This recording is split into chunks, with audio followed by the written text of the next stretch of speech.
হুজুর দেখলে আপনার মাথা ব্যথা, হুজুর দেখলে আপনার গা জ্বলে, তাই না? জ্বলবেই তো, কারণ আপনার ছেলেকে তো হুজুর বানাইতে পারেননি। এই যে রমাদান এলে হুজুরদের তো সম্মান বেড়ে যায়, এর জন্য আপনার গা জ্বলে, কারণ আপনার ছেলেকে তো কেউ সম্মান দেয় না। হুজুররা খারাপ, মাদ্রাসার ছেলেরা খারাপ, মাদ্রাসার ছেলেরা দুষ্টু, মাদ্রাসার ছেলেরা বদমাস।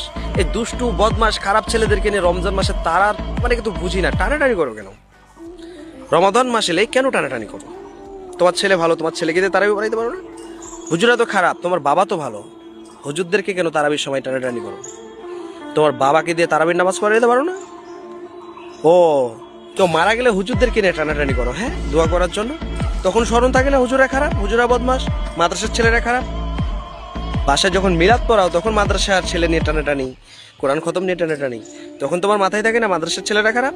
তখন কেন তোমার ছেলেকে দিয়ে কোরআন খতম করাইতে পারো না? তুমি আসলে হুজুর বিদ্বেষী, ভালো হয়ে যাও, হুজুরদের বিপক্ষে যেও না, কেমন?